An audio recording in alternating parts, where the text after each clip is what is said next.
à toutes et à tous, Quartier Libre est hyper heureux de vous présenter aujourd'hui une nouvelle vidéo In and Out. Une année pour vous présenter les membres de la coloc Drag avec une vidéo par mois à découvrir sur notre chaîne YouTube. Vous découvrirez la coloc sans détour comme vous ne l'avez jamais vue. On s'est incrusté à leur QG et aujourd'hui, pour la toute première vidéo, on accueille une des membres fondatrices, Tata Calo. Parce que Tata Calo en show, ça donne ça.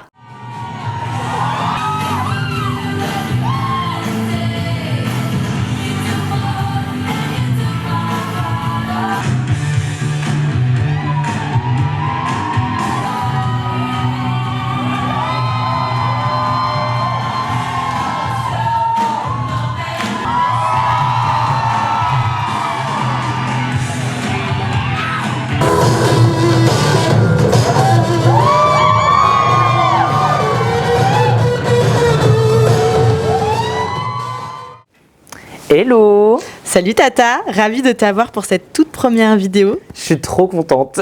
Tout le monde se demande qui est Tata Calo. Oh là, Tata Calo, c'est moi, créature incroyable, reine des Tantous sur Poitiers et une des créatrices de la coloc Drag que vous connaissez toutes et tous. Avant qu'on parle de la coloc Drag et de la genèse, est-ce que tu peux nous dire quel type de drag tu performes ? Eh bien, moi, comme je l'ai dit, je suis, comme vous le voyez aujourd'hui, une queen à poil, littéralement, où en fait, j'aime performer le genre autant féminin que quelque chose de plus créature. Donc aujourd'hui, c'est un mix parfait entre ce que j'aime produire et ce que j'aime faire. Et du coup, on se retrouve avec des maquillages qui ont toujours des traits extrêmement graphiques, une identité très forte et surtout aussi au micro. Pour les personnes qui m'ont déjà vu en show, vous le savez, j'adore parler dans un micro et j'adore gueuler, j'adore faire des blagues très lourdes, mais toujours avec une sagesse que seules les vieilles de plus de 40 ans ont. Moi aussi, j'adore parler dans un micro. Quelle est ta DA du jour ? Comment, quand tu as su qu'on allait faire ce projet In and Out, est-ce que la façon dont tu as fait ton make-up commence à influer sur ton idée de te maquiller aujourd'hui ? Déjà, moi j'adore tout ce qui est joué avec les textures, comme je l'ai dit, j'aime les choses qui sont hyper graphiques, qui sont hyper, vraiment visuellement prenantes et j'aime emmener les gens dans mon univers. Donc moi, ce que je propose aujourd'hui, c'est un petit make-up avec de la paillette, de la couleur, ses yeux toujours très perçants à la Tata Calo avec les lentilles blanches qui maintenant me correspondent depuis quelques temps, qui font partie de mon mug. Le mug, en dehors de là on va boire un petit thé, c'est tout simplement la signature make-up qu'on a en drague. Et en fait, dans ce mug, j'aime quelque chose qui tient le regard pour que mon make-up soit visible même dans une salle devant 5000 personnes. Voilà, c'est hyper important pour moi. Et les pétales de rose, ce côté un peu chaud, un peu burlesque, parce que vous allez le voir dans ce documentaire, on m'a suivi notamment à Angoulême.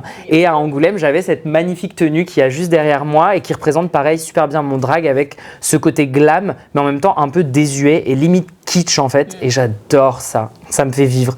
Et le rouge aussi, puisque là, la tenue est rouge. Tout ce que tu portes est rouge, même ta perruque. Est-ce que le rouge t'évoque quelque chose ? Pas vraiment. C'est une couleur qui est assez insipide, je trouve. Non, je rigole. En vrai, c'est vibrant de ouf, mais non, en vrai, moi, je fais beaucoup de choses par rapport aux couleurs en général. Le rouge, c'est vraiment pas un truc... c'est vraiment pas ma couleur, genre fétiche ou quoi. Mais je suis une personne qui fait beaucoup ses looks et ses moods par justement couleur, texture, matière, etc. Donc, par exemple, pendant un mois, je vais faire que des make-up et des trucs dans les tons rouges. Et le mois d'après, je vais être en vert. Et le mois d'après, je vais être en bleu. Moi, j'aime beaucoup faire ça. Et puis, des fois, au contraire, faire tout et n'importe quoi, mélanger toutes les couleurs. Donc là, je dirais que ça m'évoque pas grand-chose, mais après, quand on va plus loin, forcément, cette idée de la fleur qui fane, qui se décompose, et de quelque chose qui est en même temps très vibrant. Et moi, j'aime bien aller chercher le beau là où les gens voient ça d'une façon très moche ou très, je le répète, mais désuet, très kitsch. Et moi, j'aime bien ça. Les fausses pétales, les fausses fleurs et tout, tout est faux. Non, je rigole. Parlons de la coloc Drag, puisque maintenant, vous allez fêter vos 4 ans quand même. C'est énorme, bravo. Tu es l'une des membres fondatrices de cette superbe association collectif. Comment ça a démarré ? Quelle est la genèse du projet de la coloc Drag ? Eh ben la coloc, c'est pas compliqué, mais il y en a beaucoup qui nous demandent encore aujourd'hui, après ces 4 ans, est-ce qu'on est vraiment en colocation ou pas? Eh bien, fut un temps où la coloc s'est appelée la coloc exactement parce qu'on l'a commencé en étant en colocation. Ça, c'est un mythe que je lève aujourd'hui devant vous. Si tu veux, c'était une période un peu compliquée pour moi. Je me suis retrouvée vraiment dans un moment de ma vie où ça faisait déjà 2 ans que je faisais du drag, que je pratiquais ça du côté de Bordeaux. Et en fait, j'avais envie de nouveauté, envie de changement, et les chemins de la vie m'ont mené à Poitiers. Et du coup, je me suis retrouvée à arriver ici, dans une ville où je connaissais personne, où il n'y avait rien, et quasiment sur la fin Covid, mais nous, on était encore au moment des confinements, voilà, ce qui fait qu'on ne pouvait pas bosser, enfin, c'était compliqué. Et en fait, en arrivant à Poitiers, en me mettant en coloc avec les 2 personnes qui ont créé avec moi la coloc, on s'est dit communément, et j'ai motivé le fait que je voulais pas attendre en fait. Je voulais pas attendre, ça faisait déjà 2 ans que je faisais du drag et je pouvais pas me permettre d'attendre parce que je fais partie des personnes qui fait ça du coup professionnellement, je fais ça entièrement de ma vie. J'ai eu une grande période où je survivais du drag, maintenant j'arrive à en vivre et ça a été un gros changement. Mais du coup, j'étais en mode au bout d'un moment, il faut se bouger le cul parce que la ville de Poitiers va pas nous offrir les choses comme ça. Et on s'est bougé. Et en fait, on a créé la coloc qui est née pour un festival en ligne, le Oui Baguette, sur Twitch, qui était un festival que j'avais créé qui réunissait des centaines d'artistes à travers le monde pour qu'on puisse créer pendant le Covid de chez soi. Et en fait, là, je leur ai dit, on en a trop marre aux 2 autres babes et il faut qu'on fasse quelque chose. On a pris notre enceinte JBL et on est allé à Blossac, on est allé place de la mairie, on est allé place Notre-Dame. Et en fait, pendant 3 mois, on posait notre enceinte, on performait et on partait. Et ça a duré 15 minutes et c'était ça tous les jeudis. Et en fait, la première fois qu'on a fait ça, on a réuni, elle est vraiment à Blossac, genre 10 pélos, dont 3 enfants terrorisés. Et à Notre-Dame, vraiment 30 personnes qui comprenaient pas ce qui se passait en terrasse. Vers du coup le 3e mois, ça a réuni 300 personnes place Notre-Dame avec la maire de Poitiers et les flics qui étaient là en mode « Qu'est-ce que vous faites ?» Enfin genre, pourquoi vous êtes en train de... Mais c'est ça, vraiment, pourquoi vous êtes en train de foutre le bordel comme ça dans notre ville? Et en dehors de ça, voilà, qui êtes-vous? Qu'est-ce que vous avez besoin? Du coup, en fait, la maire nous a proposé de venir boire un café à la mairie pour en parler avec elle, pour lui, en fait, se présenter et qu'on puisse lui dire en quoi la ville de Poitiers pouvait nous aider, voilà, en ce temps de crise pour nous, pour les artistes, pour le monde entier qui était encore... en proie au Covid à ce moment-là. Et ça a démarré comme ça. Alors la coloc, en gros, on a une date à peu près clé qui est mai 2021. Alors moi, me vient une question du drag et de l'espace public, puisque maintenant, la coloc est très impliquée à Poitiers. On vous retrouve dans pas mal de bars. Est-ce que vous continuez à être présente dans l'espace public? On est présente partout. Et ça fait bien chier des gens, et tant mieux, parce que le drag, c'est pas que beau, c'est pas que là pour avoir des paillettes, etc. On est là surtout aussi pour prendre l'espace public, pour faire passer nos messages, et pour, je dirais dans une sorte, enfin moi en tout cas j'ai commencé le drag aussi pour ça, mais en fait pour choquer. C'est-à-dire que on est là pour choquer. Quand je dis ça, c'est bien évidemment, on n'impose pas notre drag, mais en fait, dans la société dans laquelle on est, ça choque déjà les gens de juste voir une personne avec des hauts talons, avec un style extravagant. Alors des drags en pleine journée dans les rues de Poitiers, forcément des gens sont d'accord et pas d'accord avec ça. Et après, le débat, il se fait intérieurement. Nous, ça nous regarde pas, mais en fait, rien qu'en sortant dans la rue pour aller d'un point A à un point B, quand on est en drag, quand on fait un shooting photo, quand on va dans un bar ou dans une salle de spectacle travailler, et bien déjà à ce moment-là, on manifeste. On montre que du coup, en fait, on s'affranchit de toutes les règles et on n'est pas dans le cliché des années 80 qui veut qu'on soit vraiment des vieux PD au fond d'un bar. Genre la vraiment, nuit, il y a un truc avec la nuit. Il y a un truc avec le milieu de la nuit et surtout, les gens ont cette image de vraiment de fofolles droguées au fond du bar. Et je ne dirais même pas, parce que les gens doivent le comprendre, pourquoi c'est hyper problématique de penser ça. Donc si vous pensez ça, eh bien restez cette année, regardez toutes les vidéos. Mais jusqu'au bout. Ouais, jusqu'au bout, écoutez et apprenez. Mais en fait, nous, on a déconstruit cette image aussi. En fait, à Poitiers, on s'est dit, il est hors de question qu'on soit dans de l'entre-soi. Avec la coloc, ça a toujours été notre cheval de guerre. C'est vraiment, en fait, on veut que le drag soit accessible à tout le monde, peu importe ton milieu social, peu importe si tu fais partie de la communauté LGBTQ+, ou pas. On veut vraiment que tu puisses venir à nos shows en te sentant bien, en pouvant avoir un espace pour t'exprimer et parler avec des gens concernés. Ça, c'est super important. Moi, quand je suis arrivée ici, j'étais super surprise et hyper choquée, en fait, qu'il n'y ait pas de bar pour que la communauté puisse se regrouper, qu'il n'y ait pas de lieu. Et nous, on a décidé d'y aller à bras-le-corps et de transformer les lieux qui nous côtoyaient tous les jours en lieu safe pour notre communauté. Et donc ça a commencé notamment avec ceux qui nous ont tendu la main en premier à Poitiers. Pas tendu, mais tendu. Tendu, j'ai dit tendu. Tendu. Putain, merde. Non, on nous a pas tendu la main, mais les premiers lieux à Poitiers qui nous ont tendu la main, c'était en premier Zooprod, lieu de culture et de travail artistique incroyable, sous des couleurs punk et des choses qui font vibrer Poitiers depuis maintenant des années. Et aussi le local de Poitiers, maison de quartier maintenant historique du centre de Poitiers, qui organise des événements avec nous depuis justement ces 4 dernières années et qui en fait sont les lieux principaux qui nous ont tendu la main. Et il y en a tellement d'autres avec le Clu aussi, qui est un bar formidable avec des valeurs qui résonnent fort en nous et qui a accueilli notre enceinte JBL pour la première fois il y a de ça 4 ans. Donc vraiment plein de petits lieux comme ça qui en fait ont pas compris ce qui se passait mais nous ont accueillis et aujourd'hui sont nos plus grands alliés dans la lutte à Poitiers et dans l'accueil des personnes queer dans cette ville incroyable. Et alors, entre les débuts en 2021 et aujourd'hui, qu'est-ce qui a évolué, qu'est-ce qui a changé ? Beaucoup de choses, mes problèmes de peau, déjà parce que le maquillage drag, c'est la merde, qu'on se le dise. C'est des séquelles, c'est beaucoup de rides prématurées. Mais en fait, non, il y a beaucoup de choses qui ont changé, je dirais... La fin du Covid et le retour, en fait la montée de la coloc drag artistiquement à Poitiers, ça a aussi donné une évolution formidable avec du coup de plus en plus de shows, de spectacles d'artistes drag. Nous on est arrivés ici, je pense que sur le Poitou on était une dizaine, une quinzaine même pas à casser la croûte ensemble et en fait vraiment aujourd'hui je pense que si tu prends Poitiers et les villes alentours du Poitou-Charentes, on doit vraiment être une centaine si ce n'est plus 200 artistes qui faisons ça de façon assez régulière. Donc vraiment plein d'événements en fait, une diversité incroyable et ça je suis trop happy qu'on ait réussi à donner cette vibes là à Poitiers et alentour, mais vraiment une diversité en mode fais ton art comme tu as envie et te mets pas derrière cette idée de forcément faire du drag queen, de forcément faire de l'art sous un étendard féminin ou masculin. Amuse-toi avec le genre, amuse-toi avec tes pinceaux et kiffe. Et en fait j'ai l'impression que ça à Poitiers c'est une évolution où on a réussi, on a grave kiffé et ça a bien marché. Du coup, je suis trop en mode genre wow. Donc voilà, et puis une reconnaissance aussi. La coloc, c'est 4 ans d'événements avec chaque année des centaines de soirées qui sont organisées chaque mois, chaque semaine. Et du coup, je suis en mode une reconnaissance et une fierté un peu personnelle de la part d'institutions, de lieux. Tu vois, qu'il y a 4 ans, on s'imaginait même pas travailler régulièrement avec ces lieux-là, je pense notamment au TAP, au Confort Moderne, genre au Cinéma Le Dietrich, en fait à des lieux de culture forts en fait à Poitiers.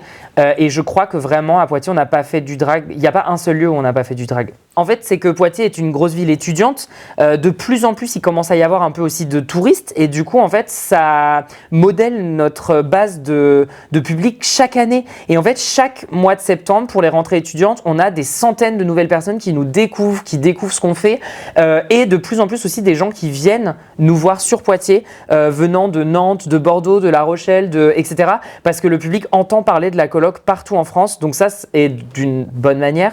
Donc ça prouve aussi qu'il y a un intérêt, un engouement et qu'on va continuer à faire ce qu'on fait de façon autant populaire mais aussi de façon fun en fait.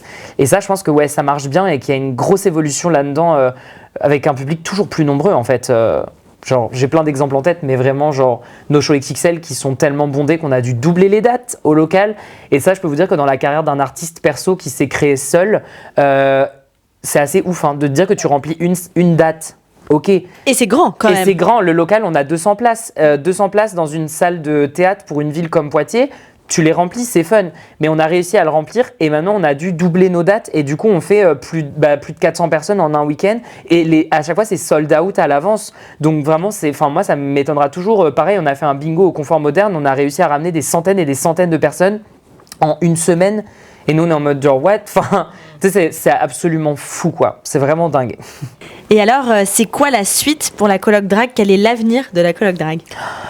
Plein de choses. Cette année, c'est une année qu'on veut avec la coloc sous vraiment cette idée du smart, d'être intelligent dans nos choix, dans nos réponses, dans ce qu'on propose.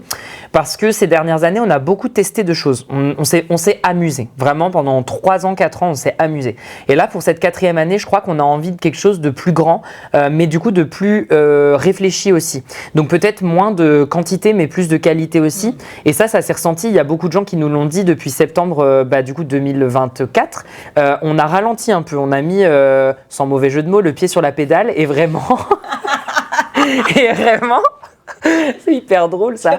Et vraiment, en gros, on a ralenti de ouf parce qu'on s'est dit qu'on avait envie de proposer quelque chose qui nous ressemblait plus et du coup moins de l'ordre de l'amateurisme et du côté on jette les dés, on voit ce que ça donne cette soirée. Donc maintenant, on fait des choses récurrentes. Donc du coup, on nous retrouve moins. En moyenne, maintenant, on a 1 ou 2 shows par mois, pas plus.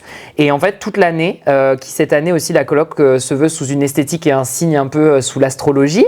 Donc vraiment, on revisite les thèmes astrales de chacune et on visite chaque signe astrologique en jouant sur ces clichés qui sont aussi très répandus dans la communauté LGBT. L'astrologie, c'est un truc qu'on adore. On grignote ça et les horoscopes. Et vraiment, en fait, on décide chaque mois de faire des choses récurrentes qu'on appelle les cartes blanches de la coloc drag. Et on amène les gens à découvrir justement les lieux qu'on a découverts pendant ces 4 dernières années. Donc du coup, on a des choses récurrentes au bar Le Zinc, avec la Supernova, qui est une soirée DJ set, avec nos shows XXL, toujours au local, tous les 3 mois, avec notamment les Astro Bingo, pareil, dans la zone cafette et bar du local. Et tout ça, en fait, ça s'alterne tranquillement. Et le retour des Yas Bébé aussi, qui est ma soirée. Du coup, ça, je suis trop excited et ça va être incroyable. Au Caribou. Et du coup, en fait, voilà, on tourne tranquillement les choses un petit peu pour en faire moins, mais amener les gens à découvrir et à prendre le temps de vraiment se concentrer sur un lieu et une idée. Et le show XXL, pour ceux qui regarderont, puisque la vidéo va sortir dans pas très longtemps, c'est fin mars. Oui, j'espère pour vous qu'il y aura encore des places d'ici là, mais effectivement, le 28 et 30 mars, on a un show XXL, Il était une fois, qui du coup est un show où on va retracer les contes de princes et princesses pour les enfants, mais les revisiter à la sauce queer, avec une touche drague. Les shows XXL, c'est aussi du théâtre, du chant, de la danse, des chorés, des costumes époustouflants sur une scène absolument immense et des effets lumineux gigantesque. Donc n'hésitez pas à venir en famille sur une de ces 2 dates, s'il reste de la place, je le répète. Et en fait, ouais, on va s'éclater et on va vraiment prouver que nos histoires peut-être d'enfance manquaient un peu de paillettes et de queerness et de choses un peu inclusives. Ça, et sûr. Nous, on va donner ça sur scène pour un public toujours plus grandissant. Et alors, autre institution aussi avec qui vous travaillez et qui, en tout cas, moi, dans mon esprit, a changé aussi quelque chose, c'est avec le musée Sainte-Croix, avec notamment la nuit au musée que vous avez passée. Est-ce que tu peux nous raconter ça ? Ouais, c'était dingue. Enfin, tu sais, quand j'y repense, je me dis, ok, on l'a fait. Effectivement, on a fait la nuit au musée 2024, l'année dernière, donc. Et en fait, ça a été un événement clé et justement un tournant majeur en fait pour la coloc drag parce que c'est arrivé le même mois où on a fait notre premier gros event aussi avec le confort moderne et on a continué les events dans plein de lieux qui ont continué à grandir. Et en fait, cette nuit au musée où on a proposé au public de Poitiers des parcours spécifiques pour les petits et grands sur les thèmes de l'histoire de Poitiers, et pareil, toujours cette envie de creuser plus loin avec la coloc et de trouver comment rendre ça drague et rendre ça queer. Et en fait, on est allé chercher du côté de notre Sainte Radegonde, icône et égérie de Poitiers, et aussi de la Grand Goule, etc. Et en fait, on a tourné dans tout cet imaginaire poitevin, de ces marais un peu magiques, de la fée Mélusine, etc., pour aller conter ces histoires d'un point de vue drague et rendre aussi au musée un aspect spectacle vivant, alors qu'en soi, un musée, c'est des œuvres de l'art plastique, beaucoup, mais c'est des œuvres du coup qui sont juste accrochées dans un cadre. Et nous, on est sortis du cadre pour proposer quelque chose de nouveau et de pétillant. Et le public a été au rendez-vous, puisqu'il me semble que sur nos 3 créneaux, on a réuni plus de 800 personnes, ce qui était énorme, ce qui était du jamais vu. Et les vigiles bien en PLS quand même, hein. Vraiment, les vigiles du musée, si vous nous regardez, encore bravo pour votre boulot. Parce que je peux vous dire qu'il y a plus de vraiment 1000 ans d'histoire qui étaient accrochés au mur, qui étaient en attention au public. Et nous, on était en mode allez-y, il y a de la place, rentrez. Enfin bref, non, ils ont eu sacrément peur, mais on a passé une magnifique soirée. Vraiment, c'était oufissime, quoi. On a parlé des débuts et de la place du drag à Poitiers. Donc c'était en 2021, ouais. C'était un peu étonnant, post-Covid. Où est-ce qu'on en est aujourd'hui ? Comment tu crois que le drag est représenté et perçu à Poitiers ? Eh bien, à Poitiers, on est des dizaines d'artistes avec des projets différents. Même au niveau de la coloc, il y a eu des départs, des arrivées, beaucoup de changements. Parce que je pense que c'est aussi le but du drag. C'est en fait de continuellement se renouveler. Et ce renouvellement, pour moi, il se ressent à Poitiers. Et ça, je suis trop happy. Parce que du coup, on est en proie à avoir de nouveaux spectacles qui se créent. de nouvelles initiatives dans des nouveaux lieux que nous, on n'a pas forcément explorés, avec vraiment, je sais pas combien il y en a exactement, puisque je sais pas compter, mais en gros, il y a, je pense qu'on doit être 5 ou 6 groupements différents d'artistes et de collectifs et d'envie drag, ou pluridisciplinaires, mais vraiment sur le drag. Et on a de tout. On a du DJ set, on a des choses théâtrales, on a de la scène ouverte, on a des drag queens, on a des drag kings, on a des choses hyper diversifiées. Et ça, c'est là où on en est aujourd'hui. C'est-à-dire que j'ai l'impression que on a su aussi au bon moment se retirer pour laisser la place, nous se concentrer sur nous-mêmes. Et en fait, ce qui fait qu'il y a eu une éclosion de plein de drags à qui on avait croisé ou à qui on avait donné un peu le chemin à prendre il y a quelques années ou il y a quelques mois. Et en fait, ces artistes ont pris l'opportunité et du coup aujourd'hui se retrouvent à avoir plein d'événements trop cool qui se produisent vraiment partout, et ça c'est trop bien. Enfin vraiment moi je suis trop happy de ça, parce qu'en fait il le faut. C'est-à-dire que pour qu'une communauté aussi se cristallise et qu'on ait quelque chose de périn et pas qui tombe dans l'oubli parce que ça y est, demain Drag Race et le drag c'est plus à la mode, on arrête tout. Mais en fait je trouve qu'il faut toujours se renouveler, repenser les choses, et en fait la nouvelle génération de drag sur Poitiers le fait. Et je trouve ça trop bien, parce que du coup, nous, les vieilles de la vieille, on est derrière, on fait ce qu'on sait faire, on fait nos gros événements. Mais du coup, pour le public qui aimerait découvrir d'autres choses, il y a l'espace pour, et ça, c'est trop cool. Voilà, donc on en est un peu là, à Poitiers, ma foi. T'as parlé d'un truc hyper intéressant, la mode. Le drag aujourd'hui est à la mode. Est-ce que c'est une bonne ou une mauvaise chose ? Je sais pas si c'est une bonne ou une mauvaise chose. Je dirais juste que le drag a eu un tournant certain post-Covid avec l'arrivée de Drag Race France, émission de télé qui passe sur les chaînes principales du service public, ce qui est quand même pour nous, à titre personnel aussi, une espèce de grande victoire en termes de visibilité et de reconnaissance. Par contre, ça a amené un lot de haine quasiment direct et une visibilité qui nous a poussé dans des retranchements assez vénères. Même à Poitiers, on l'a ressenti quasi sincèrement du jour au lendemain.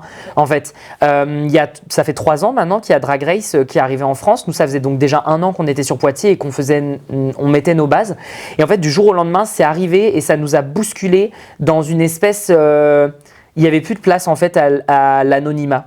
Donc maintenant, tu vois, en fait, ça a créé que je vais faire mes courses, on me reconnaît, on vient me parler, on prend des photos, je suis dans le bus, on me laissera pas tranquille, on va venir me parler. Et en fait, on a pu officiellement en France accès à cet anonymat et à cette...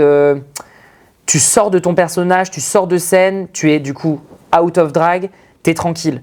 Là, c'est fini. C'est-à-dire que même quand je suis démaquillée, les gens vont m'entendre parler, vont me reconnaître à la voix, vont voir que c'est le groupement de personnes habillées avec un style, et vont comprendre que c'est Tata Calo, etc. Et en fait, vont venir alors que je suis au resto, me parler, je suis avec ma famille, je suis machin. Ils arrivent et ils posent tes questions, ils prennent des photos. Et ça, d'un côté, c'est cool. Parce que tu as un sentiment aussi d'un peu de on y arrive, on monte les échelons.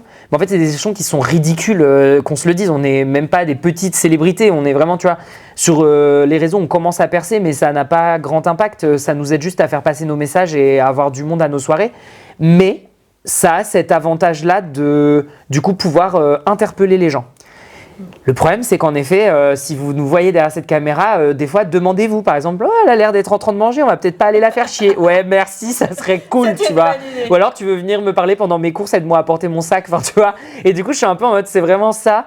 Donc, en fait, ça a un avantage certain, cette visibilité. Pareil, on a eu une explosion des projets et des demandes. Hein. C'est-à-dire qu'on est passé de nous qui galérons à démarcher des bars. Avec le drag, il faut savoir tout faire. On allait démarcher les bars, on créait notre propre com. Tu vois, on est bombardé de shootings photos, de gens qui nous veulent pour des projets vidéo, pour des mariages, pour des baptêmes, pour des soirées pyjama.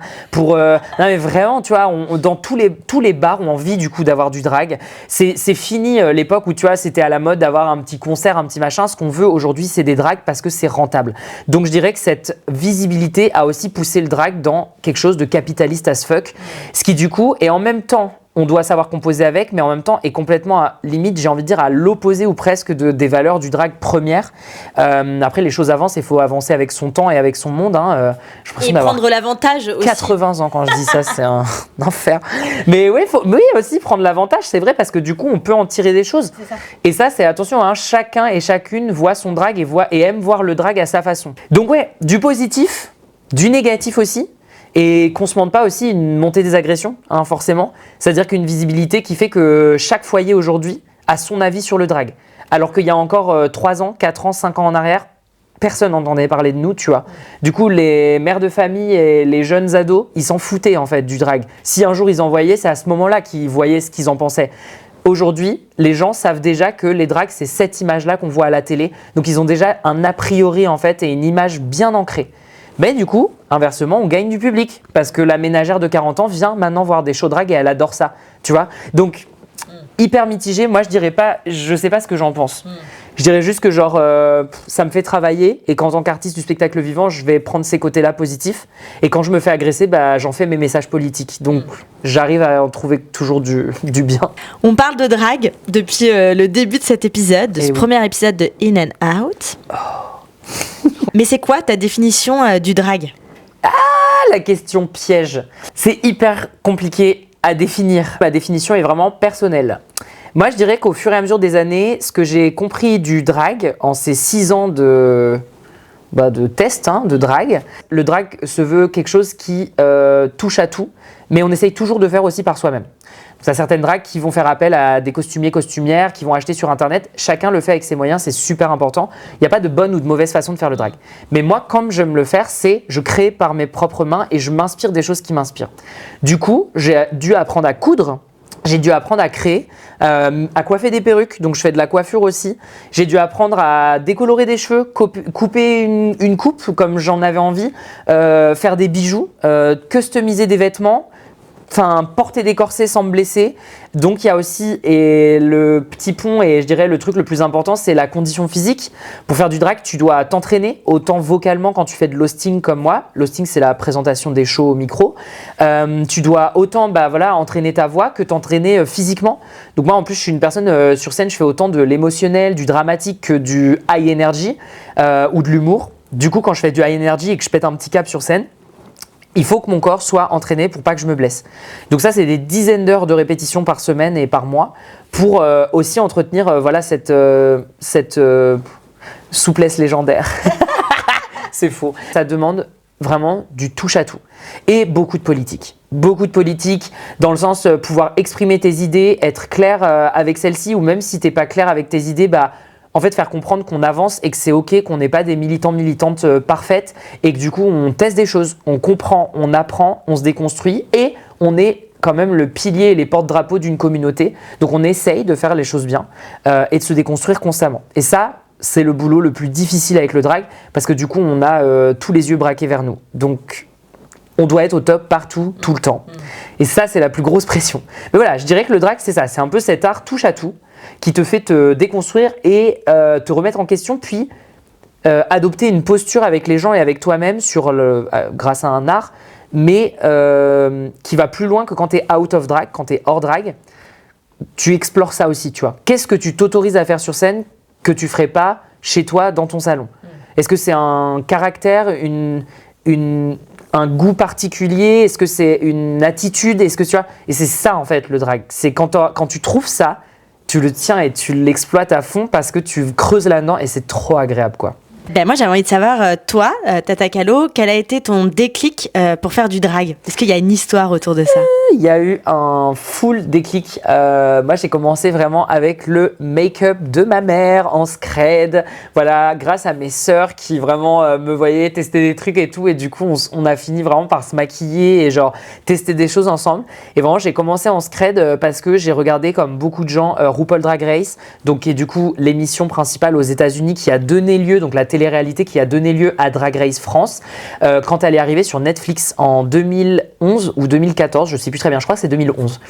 On a commencé à en entendre parler au niveau mondial, puis moi du coup j'ai regardé une année, puis pendant plus d'1 an, je les compte pas dans mes saisons de drag parce que pour moi c'était vraiment du test, tu vois. Et en fait j'ai testé des trucs, j'ai fait des make-up comme beaucoup pour Halloween parce que c'est le moment où tu as le droit, c'est le moment où tes parents ils vont pas te poser de questions, ou ton entourage il va trouver ça normal. Pareil pour le carnaval. Moi, de base, je viens du coup d'à côté de Bordeaux et avant ça, j'habitais du coup un peu plus dans le nord, à côté de Paris. Les carnavals, c'est quelque chose qui est super répandu, alors que ça l'est moins dans les petites villes ou dans la campagne. Mais en fait, du coup, on pouvait explorer des trucs, tester des trucs, et ça, c'était trop cool. Donc moi, j'ai commencé comme ça. Mon déclic, ça a été vraiment le jour où j'ai regardé Drag Race et j'ai vu la diversité de tout ce qu'il et elle devaient savoir faire. Et en fait, quand j'ai vu tout ça, je me suis dit putain, mais c'est ça en fait que je veux faire. Je veux faire autant de la photo que de la peinture, que de la couture, que du théâtre. Et en plus de ça, je fais chier du monde. Et moi, j'étais vraiment rebelle, tu vois. J'avais envie de provoquer la terre entière, même si ça me faisait peur. Mais j'avais envie de dire à mes parents même, hein, mais allez vous faire foutre. Et moi, j'y vais en fait. Je teste un truc. Si ça vous fait chier, c'est votre problème et ça deviendra le mien parce que ça me fait poser mes bonnes questions envers moi-même. Mais le reste du monde, je m'en fous. Et j'ai commencé comme ça. J'ai vraiment commencé dans cette idée de... Il y en a qui se rebellent vraiment à allant faire les pires 400 coups, tu vois. Moi, j'ai fait du drag. et ça m'allait très bien, tu vois. Mais voilà, moi, ça a été ça le déclic. Période compliquée, je me faisais harceler au lycée, à l'école, comme beaucoup. Et en fait, je me suis dit, putain, mais ça, c'est mon repère, tu vois.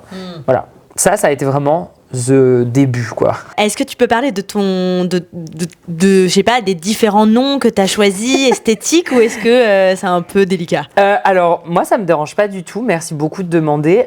En vrai, non, de base, j'avais un nom qui était Miss Callogramme. Alors, le Miss, c'est quelque chose qu'on retrouve dans beaucoup de noms drag quand tu commences, parce que c'était cette espèce de côté un peu facile pour féminiser un nom, comme beaucoup de drag qui commencent en s'appelant là, quelque chose, machin.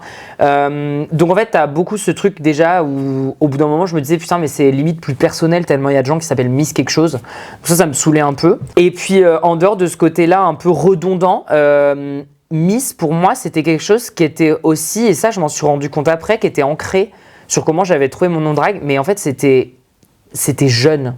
C'est quelque chose, le Miss ou Mister, dans l'imaginaire collectif, c'est un mot qui est qui est pas péjoratif, mais qui quand même, je pense, s'emprunte de quelques codes un peu limite sexistes ou un peu, tu vois, en fait, qui garde cet aspect un peu petite, un peu inférieur. Et ça, j'ai mis du temps à le comprendre qu'en fait aussi, je me retrouvais plus là-dedans parce que j'étais en mode, ouais, j'ai été une Miss quelque chose, tu vois, et puis t'as ce côté aussi très cabaret, mistinguette, tu vois, et je me suis dit, en fait, ça m'allait bien pendant les 3 premières années où j'ai testé, découvert et présenté mon drag au monde, un peu l'éclosion. Et le jour où j'ai compris que j'avais plus à éclore et qu'on avait fait le tour de cette naissance et que du coup maintenant il n'y avait plus qu'à, et ben là je me suis dit il faut quelque chose qui me représente en tant que tel. Et il faut savoir que Tata, du coup Tata Callo, Tata c'est un du coup préfixe qu'on m'a donné pendant des années, depuis le début de mon drag, sans que je le veuille forcément, alors que c'était pas dans mon nom drag, on m'a appelé et on m'appelle Tata. Et quand je me suis rapproché de ça et de pourquoi tout le monde m'appelait Tata, c'est que j'ai compris qu'en fait j'avais ce côté avec les gens un peu maternel, mais pas comme une mère, vraiment comme une tante, comme une tata. Ta tata, c'est pas celle qui va t'engueuler si tu fais une connerie. Par contre, c'est celle qui va t'emmener faire ta première fois en boîte. C'est celle qui va te dire tu veux qu'on aille boire un coup pour papoter, tu vois. En fait, elle a cette figure maternelle. Et qui va t'aider dans des moments difficiles aussi. Qui t'aide dans tes moments difficiles, mais qui t'apprend aussi quelque chose de différent de ce que t'apporte ta mère ou une figure maternelle. Et je crois que je me suis plus là-dedans. Et en plus, dans la communauté queer et LGBTQ+, pendant des années, le côté tata, tantouse, tante, ça a été hyper péjoratif, ça a été quelque chose qui vient de la folophobie, où en fait on a voulu discriminer et puis décrédibiliser aussi les hommes gays principalement, mais aussi toute personne qui exprimait une féminité un peu exacerbée, un peu provocante, etc. Et en fait, je crois que je me suis plus là-dedans, parce que déjà les figures tanternelles, je sais pas si ça se dit, mais que j'ai eues dans ma vie, m'ont toujours apporté, tu vois, ce côté-là. J'ai commencé le drag avec vraiment des tatas, en fait. C'était pas des mères drag pour moi, c'était vraiment des tatas.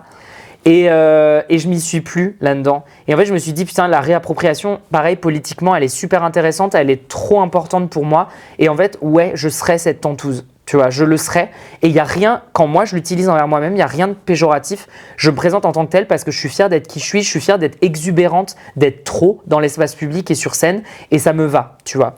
Et donc, ce côté tata est resté. Et là, je me suis dit, ok, c'est ça en fait. C'est là que j'ai trouvé comment exprimer cette féminité à un nouveau regard en passant du Miss à Tata Callo. Et là, j'ai trouvé ça super impactant. Et puis là, ça a changé du jour au lendemain ma vie, sincèrement, parce que... nouvelle esthétique, nouvelle façon de performer, nouvelle façon de me maquiller et ça m'a trop fait du bien, quoi. Et pourquoi Callo ? Eh ben Callo, c'est très simple, ça vient de Frida Kahlo, notre très chère icône égérie, je dirais même, que j'ai eu la chance d'étudier pendant des années. En plus d'être une femme, une politicienne incroyable, une artiste incroyable, elle a été une des premières ouvertement à jouer des codes du genre dans un climat là où elle faisait son art, là où elle pratiquait son art. Après, elle bougeait beaucoup, mais en gros, elle a toujours été en avance. Et le jour où, en fait, j'ai vu un documentaire sur elle qui relatait son changement avec le genre du côté masculin, elle reprenait beaucoup de codes masculins pour faire principalement chier ses parents et son mec. Et j'ai trouvé ça incroyable. Je me suis dit, mais what? Et tu vois, aujourd'hui, elle serait encore en vie. Je suis sûr que ça serait une des artistes, mais pionnière dans la non-binarité. Et ça, c'est un truc que j'ai toujours dit. Je suis sûr qu'aujourd'hui, ce serait une des premières à être en mode, bah ouais, la non-binarité, c'est trop cool. Et en fait, jouons avec le genre, allons chercher des choses. Voilà, ça m'a super inspiré. J'ai gardé ce Calo. Et Calo qui m'a tellement inspiré qu'aujourd'hui, en dehors de mon drag, c'est aussi Calo que j'ai gardé comme prénom. Et que vraiment, j'aime que les gens parlent de Calo. Voilà, c'est resté, tu vois, c'est tellement atypique et j'adore et c'est moi, quoi. Tu as commencé le drag, on va dire, tu l'as découvert à 16 ans, tu as commencé à 17-18 ans. Est-ce que tu as une anecdote, un truc un peu fun à nous livrer? Écoute, une anecdote sur mes débuts du drag, j'en ai plein.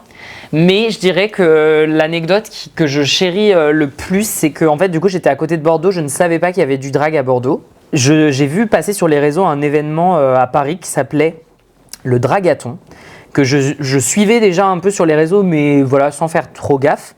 Et en fait, il y avait donc c'était en 2019 ou 2020, il y avait je vois la date passer et je vois qu'en fait ça tombe pile avant mes épreuves du bac, je crois, ou des épreuves en études que j'avais à passer la même semaine. C'est-à-dire que vraiment le week-end il y avait ça, la semaine d'après je devais être en épreuve toute la semaine.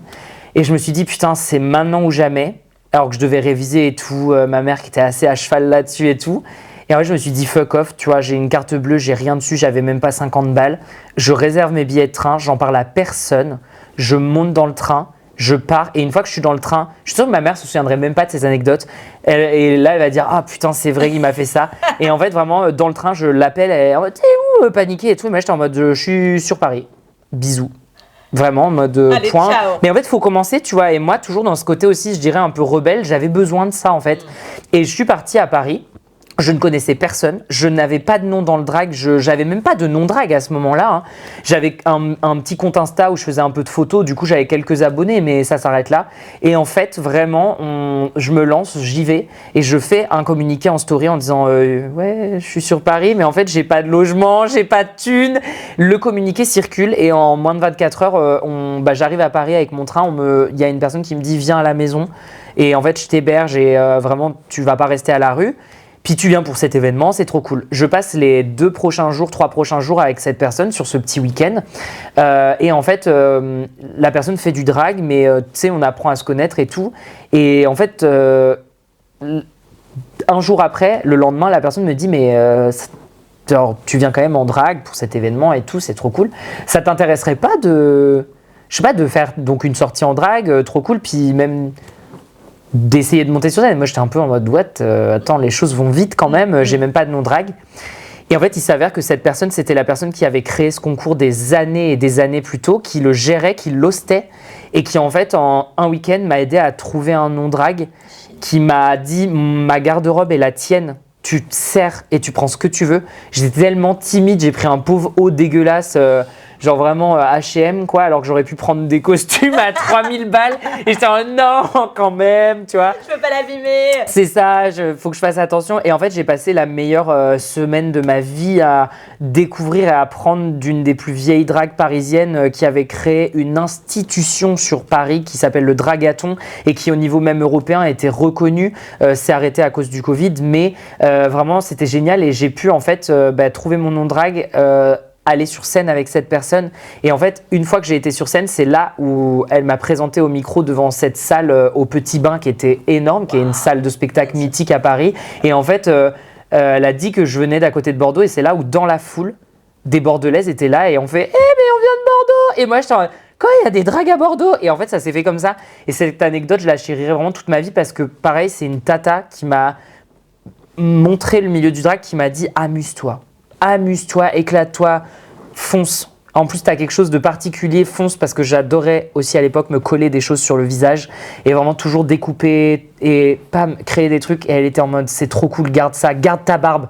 Ça, c'est rare aussi. Elle m'a dit, fais le drag que tu veux, mais garde tes poils. Genre, ça te différenciera de toutes les personnes qui se rasent parce que le poil, c'est pas féminin, machin. Au contraire, il y a rien de plus magnifique et de plus féminin que d'avoir des poils, que de les assumer et tout. Fonce. Et c'est la première personne, et je peux te dire que ça, toute ma vie, quoi. Je le chérirais, ce moment de m'être retrouvée en drag devant une scène immense, à un événement européen où j'étais là, genre, qu'est-ce qui se passe? Et c'était génial. C'était vraiment génial. Et depuis ce jour-là, t'enlèves jamais ta barbe?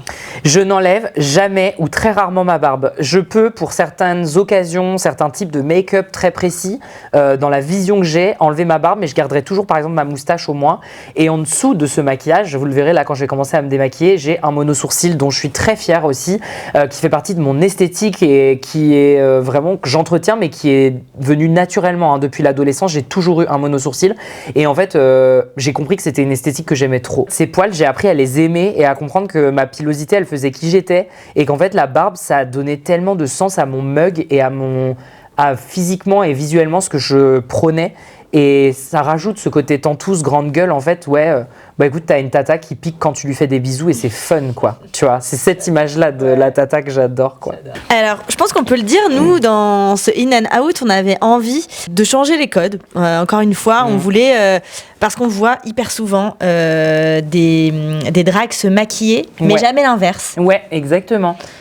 Et donc voilà, on avait envie dans cette série d'épisodes de voir la façon de se démaquiller aussi, et de rentrer un peu plus dans l'intime de l'interview. Je trouve ça super louable parce que c'est vrai que, et je fais un tout petit truc, c'est super courageux aussi de votre part et aussi de la part de la coloc, sans nous lancer des fleurs, mais vraiment c'est super important parce que en fait les gens souvent font des interviews, les médias, justement depuis l'explosion du drag, qui sont hyper en surface, qui sont hyper, c'est toujours les mêmes questions, c'est toujours les mêmes choses qu'on entend et qu'on voit, et on va jamais en profondeur.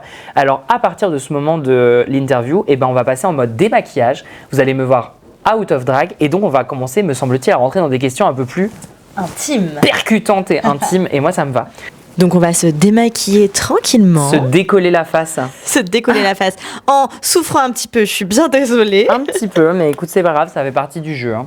Moi, j'avais envie de savoir, et je pense que ça va intéresser d'autres personnes qui n'y connaissent pas grand-chose en drag. Ouais. De quoi est composée la culture drag ? De plein de choses. Comme on l'a dit, la culture drag, c'est composé vraiment de plein de types d'art différents, mais aussi de plein de facettes et d'esthétiques différentes qui viennent de plein d'endroits différents. Donc tu vas avoir celles qui sont plus du côté cabaret de la force, un peu. Donc tu as des transformistes qui sont vraiment nos cousins, cousines proches. Tu vas avoir les personnes qui vont directement s'inspirer du côté un peu burlesque de la chose. T'en as d'autres qui vont être dans quelque chose d'un peu plus moderne, d'un peu plus inspiration cosplay, ou inspiration un peu plus moderne, jeux vidéo, type hyper graphique et tout. T'as celles qui seront dans quelque chose d'un peu plus genré, d'un peu plus binaire, d'un peu plus basic comme on le connaît, donc les drag queens, les drag kings, donc reprendre et accentuer au max l'esthétique féminine et ou masculine. Et puis tu as après le reste comme moi, donc les club kids, là on vient directement des clubs new-yorkais, on se colle des trucs, on fait de l'art, des œuvres d'art vraiment immersives et éphémères. Et puis tu as des tonnes d'autres trucs, des gens qui jouent avec tous ces codes-là, et puis ça c'est fun quoi, genre... Aussi fun que ce... Ça me fait mal pour toi. Ah bah c'est collé à la glu, donc bon. Oh, wow. Tout à l'heure, tu as parlé de figures qui t'ont inspiré pour faire du drag. Ouais. Est-ce que tu peux nous raconter, donc tu nous as raconté une première anecdote de cette personne qui t'a amené vers du drag à Paris. Quelles sont tes autres influences ? Ça peut être des objets, ça peut être des personnes, ça peut être un événement. Les figures féminines dans ma vie m'ont toujours inspiré, mes tantes, ma mère, les artistes que j'ai pu rencontrer après. Et puis je dirais que esthétiquement et dans ce que je partage en fait avec les gens, il y a ce côté vraiment les chanteuses et les icônes des années 70 à 90. Vraiment, j'ai trop de noms en tête. Je vous ai parlé de Frida Kahlo bien évidemment, mais je pense aussi à Edith Piaf, je pense aussi à poser ma perruque d'abord. Et t'as par exemple vraiment des chanteuses comme Patricia Cass. En fait, toutes les icônes des années 70, 80, 90, qui vraiment Régine, etc. Enfin bref, j'ai plein de noms, mais qui en fait faisaient du drag. Je veux dire, on va pas se mentir, tu vois, les costumes, le make-up, c'était vraiment du drag, quoi. C'est quand même moins joli hein, au moment du démaquillage. Là, tu vois, je vais bien mourir parce que je suis en train d'enlever du gaffeur dans mes cheveux. pour tirer cette peau. Ouais, donc finalement, là, par exemple, t'as mis combien de temps à te préparer? Aïe, allez, 1, 2, 3. Ouf, c'est le moment emotional du truc, c'est je vais pleurer en direct, ça va le faire. Aïe, aïe, aïe. Ouais, le drag fait mal, j'ai oublié de vous le dire. Combien de temps t'as mis pour te maquiller, là? Eh ben écoute, là j'ai eu du collage, donc c'est un peu différent d'habitude. Du coup, je dirais que j'ai mis 2 heures, et en moyenne, c'est entre 2 et 4 heures. Voilà, je peux aller plus vite, mais moi ça me fait chier, j'aime bien prendre mon temps, boire un petit verre de vin blanc en même temps, enfin tu vois, genre, je suis accroché à ça. On l'a dit tout à l'heure, le drag, c'est un art pluridisciplinaire. Et donc, on fait un peu de tout. On l'a dit tout à l'heure, du théâtre, de la danse, du chant. Ouais. Comment on apprend tout ça? Il n'y a pas de façon d'apprendre. C'est soit tu es accompagné, soit tu testes des choses par toi-même. Tu demandes, tu regardes sur YouTube, sur Internet. Ouais, vraiment tester, en fait, s'entraîner tout le temps, constamment à de nouvelles choses. Il n'y a pas de bonne ou mauvaise manière de faire. C'est vraiment genre, on y va, quoi. Il n'y a pas le choix de toute façon en vrai. Tout à l'heure, tu as parlé de ta famille qui a été aussi des références pour toi, qui t'ont inspiré. Comment ils ont reçu le fait que tu faisais du drag? Est-ce que ça a été bien reçu? Est-ce que ça a été compliqué? Je dirais que ça a été... En fait, c'est facile pour personne. Mais je dirais que moi, j'ai eu de la chance, mais que ça a pris du temps. Ça a pris de la déconstruction. Donc si aujourd'hui, vos parents n'acceptent pas, garder et keep going, puisque ça sera peut-être le cas demain ou après-demain. Mais j'ai appris à leur faire comprendre que déjà ils n'avaient pas le choix et qu'en fait moi ce que je voulais c'était vraiment genre juste m'amuser et du coup si t'entends pas ça bah c'est pas ma faute à moi. Mais ça a pris vraiment quand même du temps des deux côtés. Mes parents sont séparés et autant du côté famille maternelle que paternelle ça a été un chemin en fait vers ce qu'on a aujourd'hui. Et aujourd'hui c'est mes plus grands fans, c'est voilà, ma mère adore reposter mes looks sur Facebook genre, à côté de tes citations zen, enfin tu vois. Et mon daron lui vient à mes shows, adore. Enfin, du coup, voilà, j'ai la chance d'avoir ça. Mais c'est vrai que ça a pris beaucoup de temps. Genre vraiment. Et peut-être, qu'est-ce que tu pourrais conseiller pour quelqu'un pour qui c'est vraiment difficile et pour qui la famille n'accepte pas du tout? Il n'y a pas de bonne ou de mauvaise façon. Je peux pas non plus dire cache-toi et je peux pas non plus dire. Enfin, fais ce qui te fait. Genre, fais ce qui te fait te sentir bien.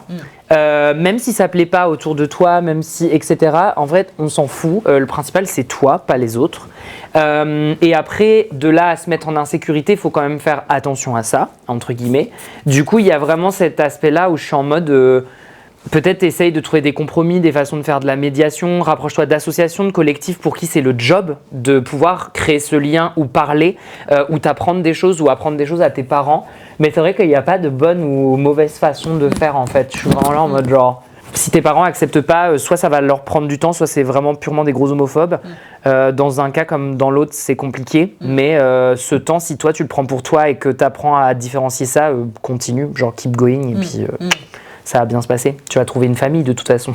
Aujourd'hui, les drags subissent encore énormément de violences verbales et physiques. Comment vous arrivez à gérer ce genre de choses? Comment vous vous protégez aussi de ces choses-là? On l'a dit tout à l'heure, il y a la famille, il y a le groupe, mais peut-être qu'il y a aussi d'autres choses que vous mettez en place? Il y a plein de choses qu'on peut mettre en place. En effet, c'est de la sécurité envers nous-mêmes, envers notre public aussi, puisqu'on se doit ça. On se doit de pouvoir être safe en fait pour les gens qui viennent nous voir en famille avec des enfants ou quoi. Du coup, très souvent, c'est notre propre sécurité. Donc, on met en place des tours autour des lieux dans lesquels on est. En fait, la communauté queer a dû apprendre à se protéger par elle-même puisque, hélas, les services d'État et les institutions le font pas forcément pour nous, même pas du tout, qu'on se le dise.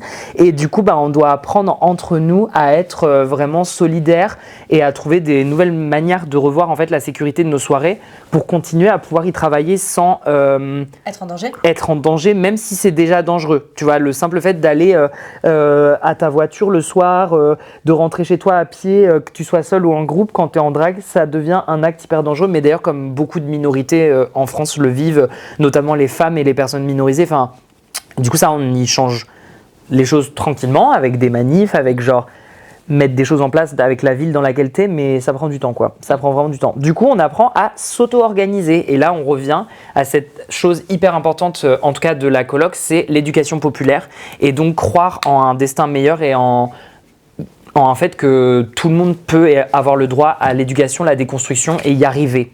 Mais ça prend du temps et il n'y a pas tout le monde qui a envie de ça. Comment vous éduquez? Qu'est-ce que vous mettez en place pour éduquer les gens pour imaginer un avenir meilleur? Alors nous, on fait beaucoup de choses. Nous, on est vraiment partisans et partisanes, vraiment, comme je te l'ai dit, de l'éducation populaire.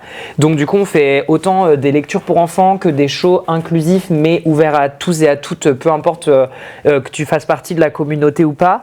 On crée aussi des espaces de discussion avec beaucoup de stands dans des lieux et des moments associatifs plutôt de la vie culturelle poitevine. Et en fait, on propose vraiment aux gens de pouvoir sans aucun détour y participer, y venir, et ça c'est hyper important, et du coup tout le monde trouve sa place vraiment au sein des événements de la coloc. Et après c'est aussi parler aux politiciens, parler aux élus, à la mairie, et en fait essayer de continuer à faire évoluer ça en leur disant par pitié bougez les choses avec nous, pas contre nous.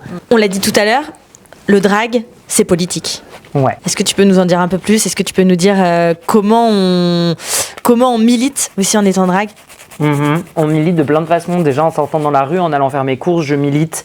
Tout ça, c'est des choses auxquelles tu t'habitues parce qu'en fait, tu deviens un porte-drapeau ambulant. Et puis, il y a ce côté aussi où, en fait, c'est limite malgré toi. Mais du coup, maintenant, c'est quelque chose que le drag qui nous dépasse, qui dépasse nos sociétés, nos modes de vie, en fait, qui dépasse la société et qui, du coup, fait qu'on doit vraiment faire avec et tenter de penser pour l'avenir tout en pensant à nous-mêmes, mais tout en mettant des choses en place qui puissent convenir au plus grand nombre pour que...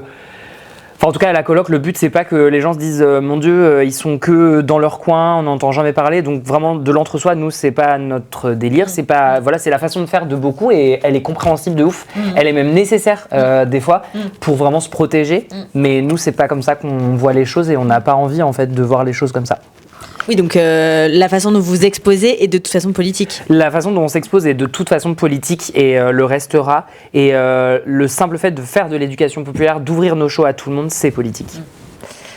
On a parlé des heures, c'était incroyable. Merci beaucoup, Tata. Très cool. C'était trop cool, ça fait du bien de prendre le temps de parler, de prendre le temps d'évoquer plein de choses.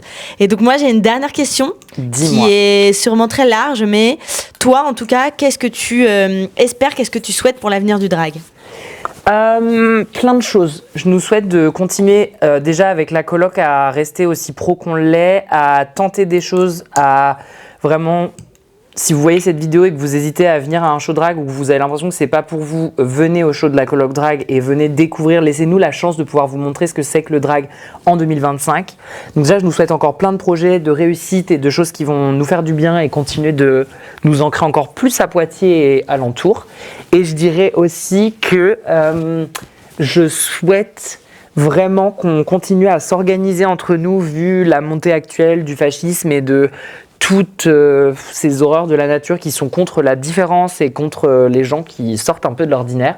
Continuons de nous battre, de nous sentir légitimes, de nous mettre en assaut, en collectif, en gros de s'organiser. Et je nous souhaite vraiment ça, que le drag continue cette montée incroyable, mais avec de plus en plus de gens avec nous et pas contre nous, je le redis, mais parce que c'est super important, quoi. Et on souhaite que les médias mettent en valeur la parole de ceux qui sont, dont on ne parle pas.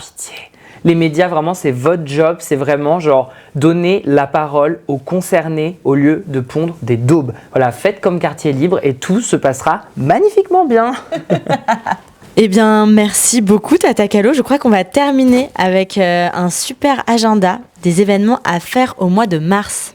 Eh bien oui, pour l'agenda drag du mois de mars, c'est très très simple. Vous pourrez nous retrouver un peu partout. Avec la révoltée collective qu'on adore à la coloc drag, dont on a moi-même et Désirable, mais aussi une artiste drag indépendante, La Dame, que vous pourrez retrouver au cinéma Lieu Dietrich le 20 mars pour une séance extraordinaire de 3 nuits par semaine, documentaire, film, incroyable avec notamment Cookie Conti, la star de Drag Race. Donc n'hésitez pas à aller profiter d'une séance et d'un talk show pour parler un peu plus des films iconiques qui composent notre belle communauté queer. Ensuite, on se retrouvera dans Poitiers le 21 mars pour une maraude XXL. Donc là, c'est plus si vous nous croisez. N'hésitez pas à sortir vos porte-monnaies puisque c'est le retour du Cidraction à Poitiers mené par Abby Divine et Pandémaniac et Abby Divine qui justement sera la prochaine invitée. Vous verrez des images exclusives de cet événement et vous la retrouverez pour en parler. Mais d'ici là, ce week-end-là, si vous nous voyez avec nos petites tirelires pour une lutte commune contre le sida et pour la lutte et la recherche contre le VIH et le sida, n'hésitez pas à nous donner de la moula. On se retrouve également le 22 mars de 20h à 7h du matin au Parc Expo de Poitiers pour une des plus grosses stuff techno ever avec le Stellar Festival. Je serai sur scène pour bouger mon popotin et vous aussi, prenez des places si on reste. Alors allez-y et foncez pour cette grosse stuff au Parc Expo le 22. Le 28 et le 30 mars pour finir ce mois extraordinaire. Bien évidemment, le show XXL, on fait que en parler et il y a une raison, c'est qu'il faut être là. Et ça se passe au local de Poitiers, dans la salle du théâtre. Il reste quelques places au moment où vous voyez cette vidéo, donc dépêchez-vous de les prendre. C'est un show familial, ouvert à tous et à toutes, aux enfants surtout. Et venez vous éclater pour un moment extraordinaire rempli de théâtre et de drague sur le thème « Il était une fois », vos contes de princes et princesses qu'on reprend en drague et qu'on met en lumière sur la scène du local. Et c'est tout pour mars, et c'est tout pour moi d'ailleurs. Et merci beaucoup, c'est la fin de cette première émission de In and Out. On se retrouve le mois prochain pour un nouveau portrait. À bientôt. Bisous.